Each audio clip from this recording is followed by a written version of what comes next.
and the body, and he was found inside his bungalow in Alvarado Court in the affluent neighborhood of Westlake, LA.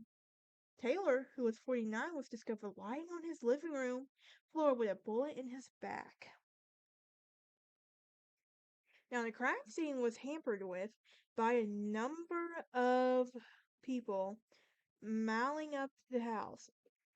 When the police arrived, there was already a dozen studio execs and actors inside.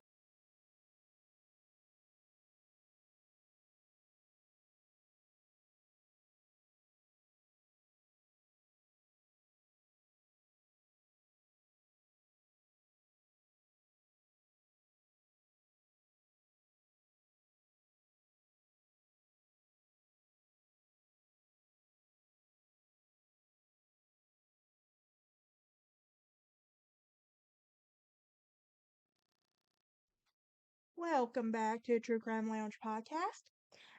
This we are doing a little new mini series called William Desmond Taylor, a Director's Death. This will be a three-part mini series, and we will go over the suspects, his movie career, and everything about him.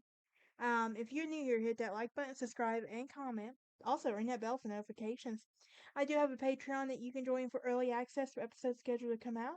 I also have a merch shop you can go and check out as well. You don't have to, but you can help a girl out. Um, and everything. But for any updates on my channel or podcast, you can find me on Twitter, Instagram, and Facebook. With that being said, why don't we dive into today's episode, shall we? As most of y'all know, I love old Hollywood. They don't make movies like that anymore. And so today we are going to be talking about William Desmond Taylor. He was a director who directed dozens of silent films. And when police found the 49-year-old lying in her floor of his Los Angeles bungalow with a bullet in his back, after his death, a love note to him from Mary Miles Minter, a young star in silent films, was reportedly found in Taylor's home. Minter later admitted that she and her mom, Charlotte Shelby, had been at Taylor's home on the night of the killing, and according to history, and the gun used in Taylor's killing matched one of Minter had once tried to shoot herself with before. No prosecutions have ever come from this case, and it remains unsolved. Probably will always remain unsolved. But anyway, so who was this guy? Well, he was born William Cunningham Deanne Tanner at Ebbington House in Carlow on April 26, 1872. He would later change his name to William Desmond Taylor when he ventured into the U.S. Taylor was the son of a British Army officer, and he grew up in a well-to-do surrounding of an Anglo-Irish life. In 1885, he attended Marlborough College in England, but his adventurous spirit soon saw him in America, of all places. In 1891, he was a keen horseman, and he easily found employment on a cowboy ranch in Kansas ran by interim man Francis Turnley. So when the ranch closed with the death of Turnley, Taylor went working odd jobs from Missouri to Illinois. He joined a touring theater company and thus began his career in the world of entertainment. When his sister died in Ireland, he received a small inheritance and with this, and he set himself up in New York. He then met actress Ethel May Hamilton, and they got married in 1901, and they had one daughter. Taylor and his wife did lead retirement life in the Big Apple. The couple was well known in social circles, and the Carlo man had a drinking problem and suffered depression in the 1908. Taylor suddenly left his family for a number of years and traveled around the States and Canada with many people, including his wife, not knowing his whereabouts. Interesting. So in 1912, do we know what was going on at this time? I think we all do, if we know our history is correct. Um, in 1912, Taylor was finally tracked down in San Francisco, and his wife was able to obtain a divorce from him.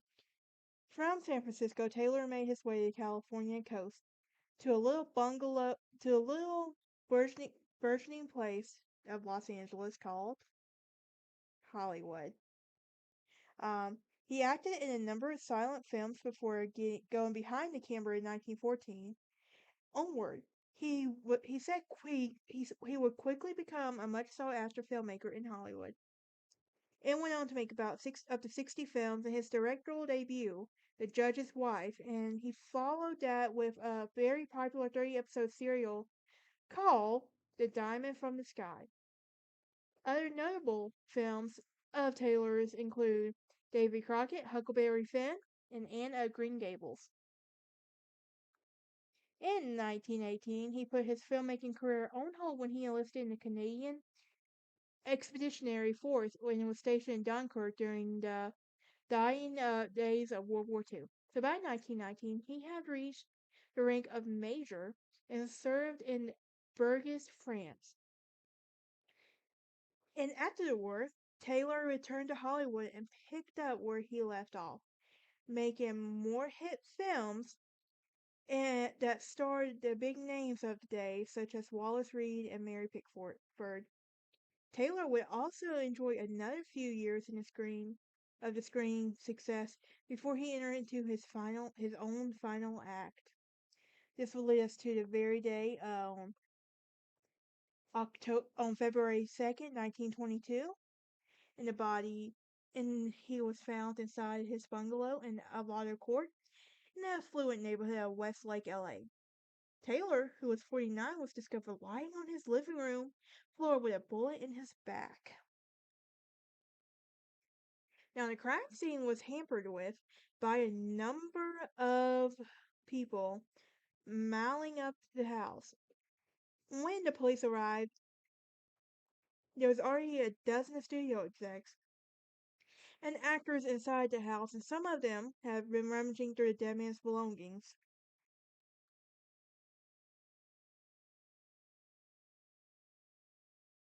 Let's talk about the murder now, shall we?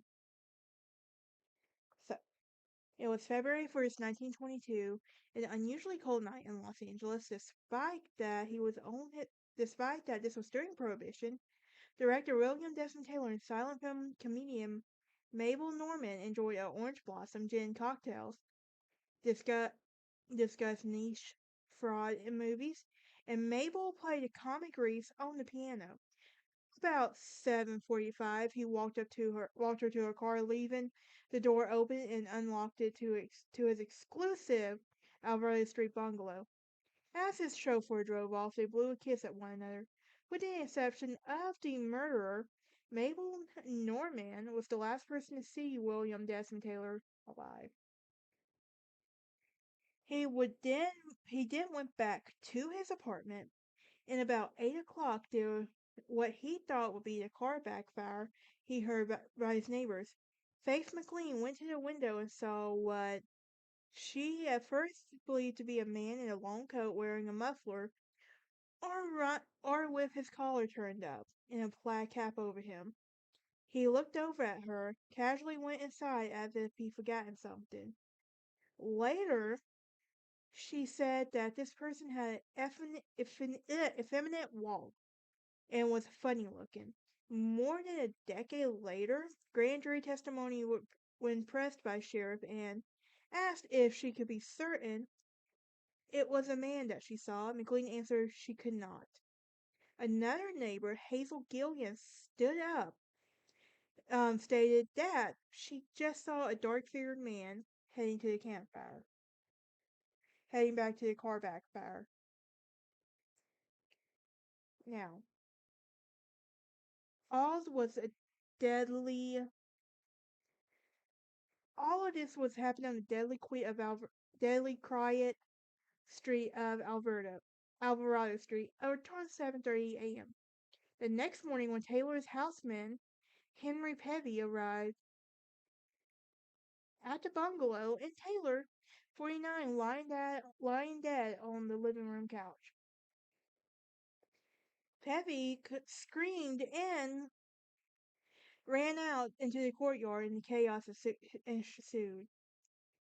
Originally, it was thought that Taylor might have died from natural causes, but once he was turned over, it was noticed that there was a pool of blood where he was shot once in the back. This will lead to a studio cover-up.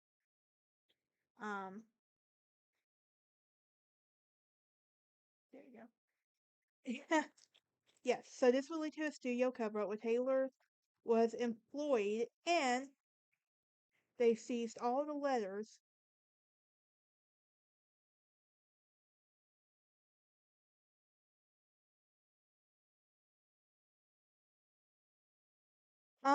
They could find even all the bootleg liquor, and they even instructed Peppy to clean up the blood in the apartment. And the fledgling motion picture industry was in its perilous day during the time of a rape murder trial of comedian Fatty Arbuckle, which I plan to talk about him later, acquitted after 3 trials, yet his career was ruined. They were also the drug addictions of actor Wallace Reed, Jack Pickford, and the mysterious death by poison of Pickford's wife, actress Olivia Thomas.